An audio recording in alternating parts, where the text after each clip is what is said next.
এরকমই এক যুবক ফুজাইলা রাদিয়াল্লাহু তাআলা সাহাবা, আমার নবীর তাগড়া যুবক প্রেমিক, যখন কাফের অবস্থায় ছিল তেনাকে জিজ্ঞেস করছে আপনার তওবার ঘটনাটা বলেন। বলে আমি অনেক বড় আইয়াশ ছিলাম, জেনাখোর ছিলাম, নাউজুবিল্লাহ, মদখোর ছিলাম, নারী নিয়ে পড়ে থাকতাম, টাকার বিনিময়ে মানুষকে হত্যা করতাম, চুরি করতাম, ডাকাতি করতাম, যা মন চায় তাই করতাম। এরকম সমাজে আছে কি নাই? দেশেরটাই না দশের টাকায় সমাজে, এরকম সমাজে মনে নাই? আসেনি বাবা? আছে আছে আছে। ওই সমাজও ছিল, এই সমাজে আছে, কিয়ামতের আগ পর্যন্ত থাকবে। ঠিক কি না? কিয়ামতের আগ পর্যন্ত থাকবে এরা। ভাইয়েরা আমার, বাবারা আমার, যখন ফুজাইলা রাদিয়াল্লাহু তাআলা কে বলল আপনার তওবার ঘটনা বলেন, বলে আবু জাহেল বলল 100 সুরকু উট, লাল উট তাকে গিফট করা হবে, হাদিয়া করা হবে, যে আমার নবীকে হত্যা করবে। নাউজুবিল্লাহ, নাউজুবিল্লাহ। সে বলল যে আমি করব বলে তলোয়ার নিয়ে ওই দিন বের হয়েছে। প্রতিমধ্যে এক প্রস্টিটিউট নারী, খারাপ নারী ডাকছে, কি ফুজাইলা আসবা না রাতে? বলে তুমি রেডি থাকো, আমি একটা কাজ সেরে আসতেছি রাতে। যখন নাউজুবিল্লাহ সে আমার নবীকে হত্যা করার উদ্দেশ্যে, শহীদ করার উদ্দেশ্যে যাচ্ছে, আল্লাহ বলেন ফুজাইলা শক্তি দিছি, সমর্থন দিছি, আমার নবীকে হত্যা করবি, যাস না, যাস না। এটা তোরে হত্যা করতে টাকায় টানতেছে না, তোরে হেদায়েতে টানতেছে। ঠিক কিনা? ঠিক কিনা? বলে যাস না। গরিমানি অহংকার নিয়ে যাচ্ছে। এখন সে ইহুদি ছিল তো, খানায় কাবা দেখে যে আমার নবী খানায় কাবার মধ্যে তাওয়াফ করতেছে। লাব্বাইক আল্লাহুম্মা লাব্বাইক বলে আমার নবী আল্লাহর প্রেমে যখন ধ্যানে, এখন ফজাইলা চিন্তা করতেছে আমি একটু ছদ্মবেশ ধরি। কিছু কিছু আছে এরকম মুসলমান, দেখবেন মুসলমানের সাথেই থাকে, দাড়ি টুপি সব একরকম, কিন্তু নবীর দুশমন। সবই একরকম, সব মানে আল্লাহর জান্নাত, আল্লাহর নামাজ, আল্লাহর সমস্ত হুকুম আহকাম সব মানে, কিন্তু নবীর ব্যাপারে আসলে বলে একটু সমস্যা আছে। আওয়াজ দেন, আওয়াজ দেন। নবীর ক্ষেত্রে আসলে তাদের চুলকানি বেড়ে যায়। আছে কি নাই?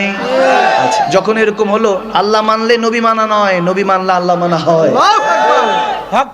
এখনো অনেক ধর্মের অবলম্বী আছে যারা এক আল্লাহর নামে কোরবানি দেয়। ওই গরুর গোশ, ওই কোরবানির গোশ খাওয়া কি জায়েজ আছে? নাই। দেখেন ভাইয়ের আমার, আমি কখনো কন্ট্রাডিকশন করি না, অনেকে জানে। আমি কাউকে কখনো ছোট করি না। আমি মনে করি হেদায়েতের মালিক কে? যতই গিলাই কোনো লাভ হবে না। যদি নবীর প্রেমটা অন্তরে দান করে আল্লাহ, হেদায়েত দান করে, তখনও না আসবে। ঠিক কি না? যখন ফজাইলা কাছাকাছি গেছে, এখন নবী তাওয়াফ করছে, সে ফজাইলা তাওয়াফ করছে। এখন সে বলতেছে আমি যখন নবীজিকে হত্যা করার জন্য চিন্তা করছি, ছুরিটা তলোয়ারটা লুকায় রাখছি, নবীজি যখন আমার সামনে দিয়ে যায়, কেমন জানি একটা ভয় দাবদাবা শুরু হয়ে যায়। আমার ভয়, অন্তরের মধ্যে ভয় থাকতে থাকে যে আমি মারতে পারবো না। এতদিন আমি ফজাইলা কত শক্তিশালী পালোয়ান রে কাইদ করে দিছি, কিন্তু আমার নবী যখন সামনে দিয়ে যায়, তখন আমার মনের মধ্যে একটা ভয় কাজ করতে থাকে। নবীর উপরে আক্রমণ করতে পারি না। নবীজিও তাওয়াফ করতেছে, আমি ফজাইলাও তাওয়াফ করছি। তাওয়াফ করতে করতে এক তাওয়াফ, দুই তাওয়াফ, তিন তাওয়াফ করতে করতে এরকম পঞ্চম ষষ্ঠ তাওয়াফ করার পরে নবীজির কাছে যখন এসেছি, তখন নবীজি আমার কাছে এসে বলতেছে এ ফজাইলা, এখনো এক তাওয়াফ বাকি আছে তোমার। আল্লাহু আকবার, সুবহানাল্লাহ, সুবহানাল্লাহ বলেন। আমার নবী কি সেই বান্দার খবর কি জানে কি জানে না? এই ক্ষমতা নবীকে দান করছে কে? আল্লাহ করলে মোল্লারটা শুনবো না? আল্লাহ, আপনারা আওয়াজে হুজুর মোল্লারটাই শুনবো, কারটা শুনবো? আল্লাহটা শুনবো। যখন এরকম করলো ফজাইলা, তখন বলতেছে আমি তো তখন ভীতু সংকট করলাম যে আমি 6 তাওয়াফ করছি, উনি কেমনে জানে? নবীজি তখন বুকের মধ্যে হাত দিয়ে বলল যা, আমি আমার জন্য যেটা করতে আসছিস সেটা বাদ দে। ফজাইলা তাওয়াফ করে নে। বলতেছে আমি তাওয়াফ করবো, সমস্যা নাই, আপনি কেন এটা বলছেন? বলে তাহলে বাদ দে, যেটা করার জন্য আসছিস ওটাই কর, যেটা করতে আসছো সেটাই কর। ওটা যখন বলছে, ফজাইলা বলতেছে, যখন আমার নবী বলতেছে 6 তাওয়াফ করেছস, আর তাওয়াফ বাকি আছে, ফজাইলা তাওয়াফ করে নে। বলতেছি কেন? আপনারটা শুনবো কেন? বলতেছে ঠিক আছে তাহলে যেটা করতে এসেছিস সেটা কর। ফজাইলা তখন বলতেছে আমার শরীরের মধ্যে একটা বিদ্যুতের ন্যায় একটা এমন অবস্থা জারি হয়ে গেল, আমি আমার নিজের হোশ আওয়াজ খুলে ফেললাম, হারিয়ে ফেললাম। আমার হাত থেকে ওই তলোয়ারটা পড়ে গেল, আমিও আমার নবীর কদমে পড়ে গেলাম আর বললাম ইয়া রাসূলুল্লাহ, আপনাকে হত্যা করতে এসেছিলাম, শহীদ করতে আসছিলাম। নাউজুবিল্লাহ, ইয়া রাসূলুল্লাহ, আমি আপনাকে এখন চিনি নাই, এতক্ষণ চিনি নাই। এখন আপনার নূরের চেহারার মধ্যে আমি অন্য কিছু দেখে ফেলেছি। এখন আর দুনিয়া আমাকে ঘাস করতে পারবে না। ইয়া রাসূলুল্লাহ, আমাকে কলমা পড়ান। তখন সেই ফজাইলা সেখানের মধ্যে কলমা পড়ে আমার নবীর কাছে বায়াত হয়ে মুসলমান হয়ে গেল। যখন সে এখন ওই গলি দিয়ে চলে যাচ্ছে, হেঁটে যাচ্ছে, ওই নারীরা ডাকে এই ফজাইলা আয় আমার কাছে আয়। সে কান্না করে বলে রাগ, বাদ দে, এতক্ষণ দুনিয়াদারির মধ্যে ছিলাম, যখন নবীর কাছে গিয়েছি মাল্লাহুল মাওলা ফালাহুল কুল্লু, নবীর কাছে গিয়েছি আল্লাহর হয়ে গিয়েছি, যখন আল্লাহর হয়ে গিয়েছি সারা দুনিয়া আমার হয়ে গিয়েছে। হয়তোবা সেদিন ফজাইলা বলতেছিল নবী না হয়ে এই দুনিয়ায় না হয়েছি ফেরেশতা খোদার, হয়েছি গো নবী উম্মত আপনার, তার তোরে শুকুর হাজার বার। সুবহানাল্লাহ সুবহানাল্লাহ তাকবীর আল্লাহ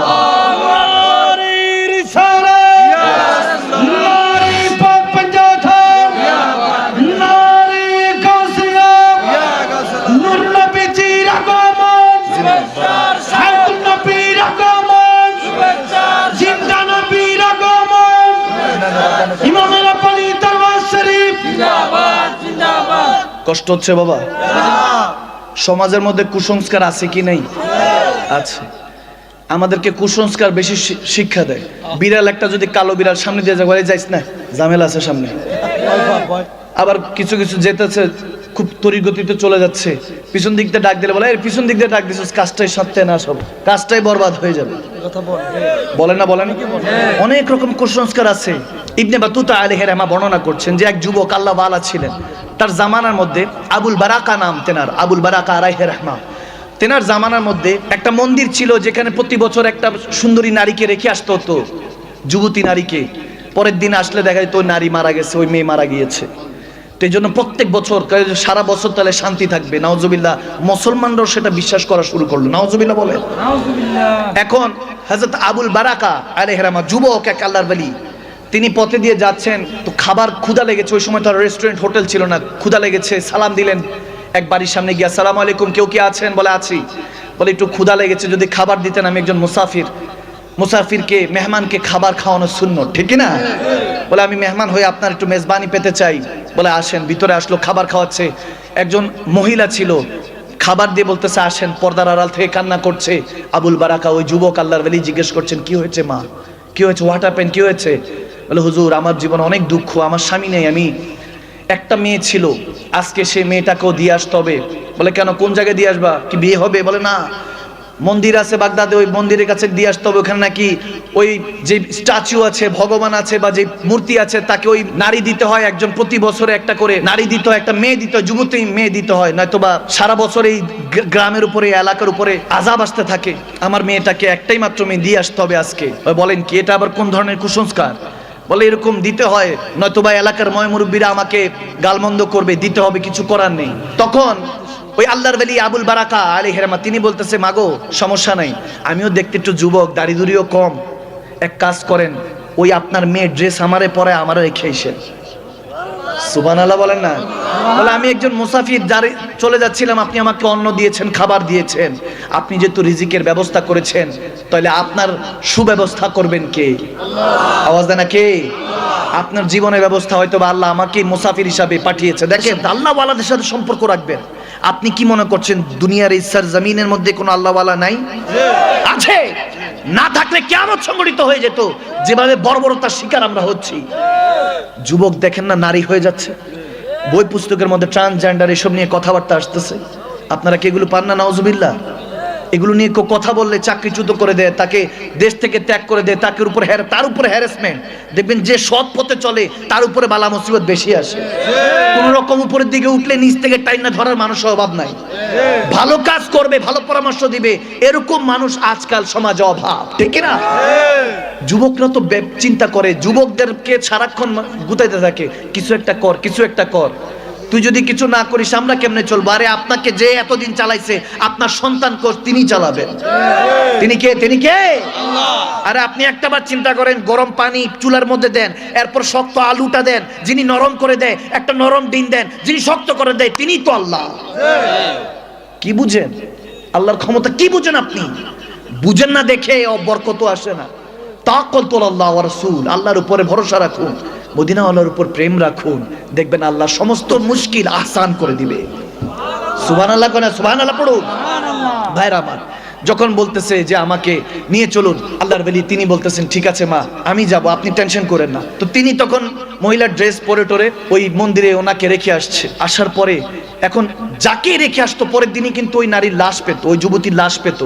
কিন্তু ওই দিন রাত পার হয়ে গেল, পার হওয়ার পরে পরের দিন যখন সবাই আসছে, উনি হেসে দেখতেছে, উনি হাসতেছে, বলছে কি হয়েছে আপনারা এতদিন এত বছর 30-40 বছর এই কুসংস্কারের মধ্যে ছিলেন, কই কিছুই তো হয় নাই। বলে কি বলেন হুজুর? বলে হ্যাঁ, আমি রাতের বেলায় আমার ইস্তেঞ্জা পেয়েছে, আমি ইস্তেঞ্জা করেছি, আমি তাহাজ্জুদের নামাজও পড়ছি, 2 বার ওযুর জন্য মন্দির থেকে বের হয়েছি, আমি আল্লাহর ইবাদত করেছি এবং ফজরের সময় আজান দিয়েছি। সুবহানাল্লাহ বলে না? এখন যারা ফজরের পরপর আসছে বলে চলেন এবার সালাত আদায় করি, নামাজ আদায় করি, শুকরিয়া আদায় করি, যিনি হেফাজত করেছেন তিনি কে? আল্লাহ। তেনার সেজদাটুকুন আদায় করি, সবাই নিয়ে নামাজ পড়ার পর বলে আজকের থেকে এগুলো বন্ধ। বলে হুজুর আপনি ছিলেন? বলে হ্যাঁ আমি ছিলাম। খামাখা কেন এই নারীদেরকে তোমরা হত্যা করতে? এটা জুলুম, অত্যাচার কেন করছো এরকম? কখনো কোনো কাউকে কখনো কোনো কষ্ট দেওয়া যাবে না, মুসলমান হয়ে মুসলমানকে কষ্ট দেওয়া যাবে না। তাহলে বলে হুজুর তাহলে ঘটনা কি? যেই নারী যেই যুবতী রেখে আসতাম সেটা মারা যেত কেন?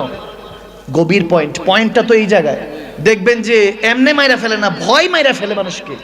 বলে ওই যে রাইখা যেত, সবাই জানে যে প্রত্যেক বছর কেউ না কেউ মারা যায়, হয়তোবা কেউ একবার মারা গেছে, এরপরের থেকে যারা সারা রাত অন্ধকার এই মন্দিরের মধ্যে পড়ে থাকে সবাই মনে করে কোনো জিন টিন হয়তো বা আসবে, মেরে ফেলবে, কিছু ওই দেহ দানব ধরবে, এটা মনে করেই সকালবেলা হওয়ার আগে মারা যেত, ভয়ে মারা যেত। ঠিক না?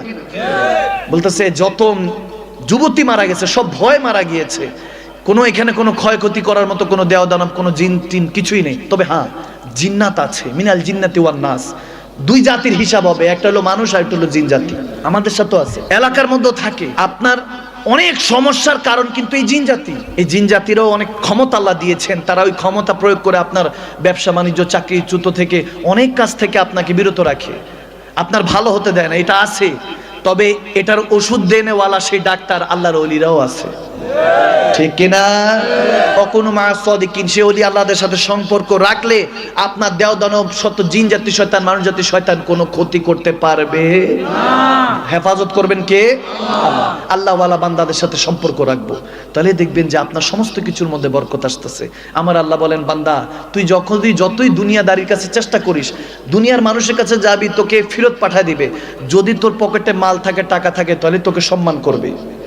যেদিন বিছানায় লাশের মতো শুয়ে থাকবি অসুস্থ হয়ে, ওদিন বুঝবি দুনিয়ার আপন জনা আজকে আছে কালকে নাই। ঠিক কিনা?